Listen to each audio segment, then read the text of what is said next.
قالوا انا للہ و انا الیہ راجعون۔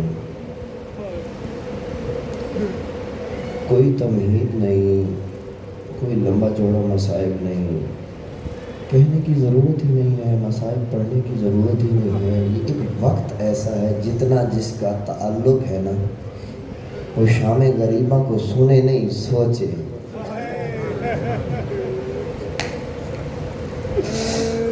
میں قربان ہو جاؤں، وہ شام غریبہ کو سنے نہیں سوچے۔ بتاؤں کیا یہ غریبوں کی شام ہے کیا؟ کیوں اس کو کہتے ہو غریبوں کی شام؟ ابھی تھوڑی دیر پہلے کیا کیا ہے؟ نماز پڑھی ہے نا، کیسے پڑھی ہے؟ وضو کر کے۔ اللہ اکبر، 72 بے کفن لاشیں گنج شہداء میں تھے، وہ کائنات کے وارث تیمم کر کے نماز پڑھ رہے تھے۔ کیوں کہتے اسے غریبوں کی شام؟ چادریں تو لے گئے نا منون، بغیر چادر کے تیمم کے ساتھ نماز پڑھ کے کہتی اللہ آج پہلی مرتبہ بغیر چادر کے نماز پڑھی، زینب کی یہ نماز قبول۔ یہ غریب ہوا کیسے؟ پھر کچھ عزیز میرے کچھ دوست سوچ رہے ہوں گے شاید یہی وقت ہوگا جب شام غریب آئی تھی۔ نہیں نہیں نہیں، یہ وقت نہیں تھا۔ ابھی سورج چمک رہا تھا، دن کی روشنی تھی، انہوں نے انتظار نہیں کیا۔ اللہ اکبر، جیسے ہی سیدہ کا لال زین سے زمین کی طرف آیا، 3 حملے کیے آخری۔ 3 حملے کرنے کے بعد جب واپس آیا نا دروازے پہ، جملہ میرا سمجھنا، ایک جملہ کہا، اس جملے میں ایک صیغہ استعمال ہوا کنہ۔ کنہ کا صیغہ وہاں استعمال ہوتا ہے جہاں کوئی مرد نہ بچا ہو۔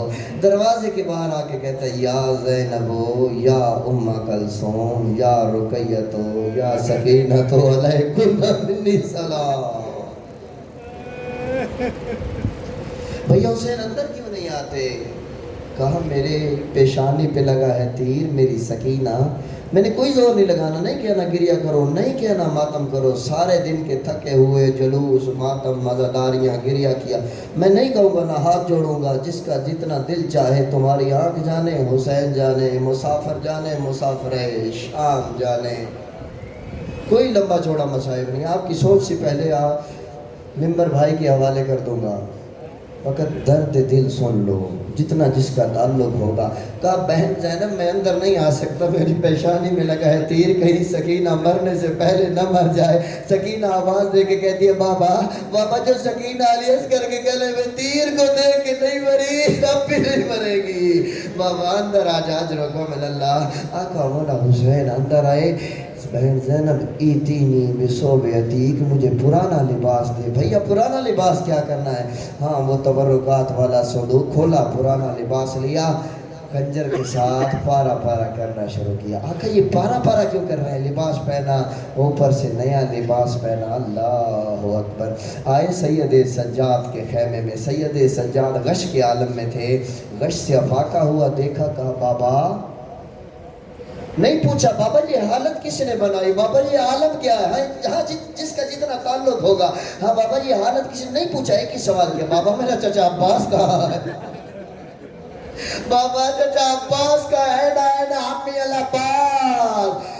مولا فرماتے قد قتلا، پھر فرمایا این آخی علی الاکبر قد قتلا۔ مولا فرماتے سجاد تو پوچھتا رہے گا میں جواب دیتا رہوں گا، لیکن مرتبہ جواب سن لے، تیرے اور میرے علاوہ کوئی نہیں پوچھا۔ اسرار امامت حوالے کیے۔ ہاں یہ 2 یا 3 محرم ہے، مولا وضو کر رہے ہیں فرات کے کنارے، ابھی مولا کے قیام فرات پہ تھے، مولا وضو کر رہے ہیں، یا فوج اشقیاء میں سے ایک بندہ چلتا ہوا آیا، نام اس کا تاریخ نے لکھا ہے سلیم ابن بجدل، لقب اس کا جمال تھا۔ یہ ماشکی تھا، فوجوں کے کمروں میں، ان کے خیموں میں پانی ڈالا کرتا تھا تاکہ ان ملونوں کو گرمی نہ لگے۔ اس نے مشکیزہ بھرتا مشکیزہ ہے، دیکھتا مولا کی طرف ہے، مولا نے اس کو بلا کے کہا ہے بجدل کے بیٹے، اگر حسین کے جسم پہ تجھے کوئی چیز پسند ہے تو ابھی بتا، ابھی دے دوں۔ کہا نہیں مولا کچھ نہیں چاہیے۔ کہا انگوٹھی پسند ہے، انگوٹھی دے دوں۔ کمر بند چاہیے، کمر بند دے دوں۔ ہاں حسین جانتا تھا۔ کہا نہیں کچھ نہیں چاہیے۔ یہ مشکیزہ بھر کے چلا، یہ خود روایت کرتا ہے، اللہ اکبر، یہ خود روایت کرتا ہے کہ جب سب لوگوں نے حسین کو لوٹ لیا نا، ادھر سے خیام کو آگ لگی ہوئی تھی، میں نے نہیں پڑھنا، وہ میرے بھائی کے حصے کا مصائب ہے وہ پڑھیں گے، یہ کہتا میں چھپتا چھپاتا ہوا ڈھونڈتا ہوا مولا حسین کو آیا، حسین کے جسم سے ایسی خوشبو تھی جو میں نے پہلی سونگھی ہوئی تھی، مجھے مولا حسین کا لاشا ملا، میں نے دیکھا اور تو کچھ بچا نہیں، ہاتھ میں ایک انگوٹھی ہے، میرے عزیزو دیکھنا میری طرف، جتنے جوان بیٹھے جتنا جس کا تعلق ہے، ہم انگوٹھی پہنتے ہیں نا ادھر سے ایسے ہی پہنتے ہیں، تو اتارتے کیسے ہیں؟ ایسے اتارتے ہیں، آئے کتنا غریب ہے آپ کا اور میرا مولا، انگوٹھی اس طرف سے نہیں اس طرف سے اتارتے۔ یہ کہتا میں نے انگوٹھی اتارنے کی کوشش تو بہت کی، زخموں کی وجہ سے ورم آ چکا تھا، میں نے ٹوٹی ہوئی تلوار کا ٹکڑا اٹھایا، نیچے پتھر رکھا، اوپر حسین کی انگلی ضربے مارتا جاتا تھا، میں نے انگلی کو الگ کیا، انگوٹھی کو اتارا، یا اتنے میں یہ خود روایت کرتا ہے کوئی نور کی ہماری اتری، میں جھاڑیوں کے پیچھے چھپ گیا، میں جھاڑیوں کے پیچھے جیسے چھپا نا، ایک نور کی ہماری اتری، اس میں سے 3 نور باہر آئے، ایک آیا سرانے کی طرف بیٹھ گیا، آئے میرے نوازا حسین، ایک اور نور آیا دائیں طرف بیٹھ گیا، آئے میرے لال حسین، ایک اور نور آیا بائیں طرف بیٹھا، کہا آئے میرے بھائی حسین، یا اتنے میں یہ کہتا ہے ایک اور ہماری اتری، اس ہماری سے چند بیویاں برآمد ہوئی، ایک بیوی، باقی بیویاں پیچھے کھڑی رہی، ایک بیوی آگے بڑھی، وہ جو پہلا نور آیا تھا نا اس کے گلے میں بائیں ڈال کے کہتی ہے بابا میں نے کتنی مشکل سے چکیا بھی اس کے پالا تھا، بابا جو خدا نے اجر رسالت مانگی کیا وہ یہی ہے، میرے حسین کا کیا حال کر دیا، بیوی بہن کرتی جاتی ہے، یہ اتنے میں مولا کے کٹے ہوئے گلے سے آواز آئی، اماں ذرا میرے ہاتھوں کی طرف دیکھ، اب ہاتھوں کی طرف دیکھا، منظر کیا تھا، بیوی پوچھتے حسین انگلی کا، اماں وہ جو جھاڑیوں کے پیچھے چھپا ہوا ہے اسی نے میری انگلی کاٹی، اجرکم من اللہ۔ آخری جملہ، چھوٹی اولاد والے بیٹھے جن کی چھوٹی اولاد ہے نا، جیسے ہی یہ جو وقت آیا نا نماز پڑھنے کے بعد، یہ وقت آیا بچوں کو اکٹھا کرنا شروع کیا، ایک طرف سے جناب مسلم ابن عقیل کی زوجہ کی صدا آتی ہے، بی بی زینب میرے بچے نہیں مل رہے، بی بی ام کلثوم کو ساتھ لیا، ڈھونڈتے جب ایک جگہ پہ پہنچے تو بچے ہیں الٹے لیٹے ہوئے ہیں، کہا شاید سارے دن کے 3 دن کے بھوکے پیاسے ہیں، سارے دن کے تھکے ہوئے ہیں، اب توجہ میری جانب رکھنا، میں چھوڑ رہا ہوں ممبر، سارے دن کے تھکے ہوئے تھے، 3 دن کے بھوکے پیاسے تھے، شاید سو گئے، جیسے سیدھا کیا ایک کی مچھلیاں دوسرے کے ساتھ ملے ہوئی تھی، گھوڑوں کی سوئے سے پامال ہو گئے مسلم کے لال، اما فضا مجھے میرے بھائی کا تعویذ نہیں مل رہا، میرے بھائی نے مجھے وصیت کی تھی میری سکینہ کا خیال رکھنا، شب عاشور تو بابا کا سینہ،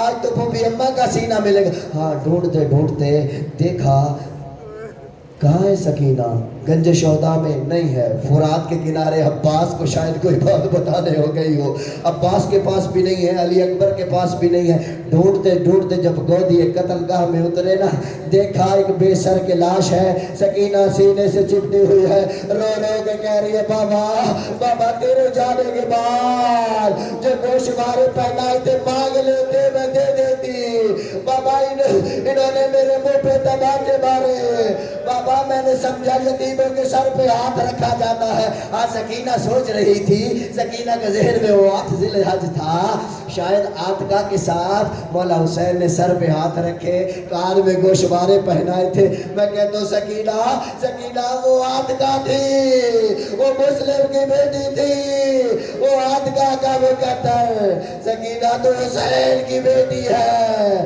یہ تیرا مقدر، دنیا کی یتیمہ اگر کسی کی بیٹی یتیم ہو جائے نا تو دشمن بھی حیا کرتا ہے، ہاں عاتقہ کے مقدر میں بالیاں تھی، تیرے مقدر میں بالیوں کا چھٹا تھا، عاتقہ کے سر پہ دست شفقت تھا، تیرے مقدر میں شمر کے تماچے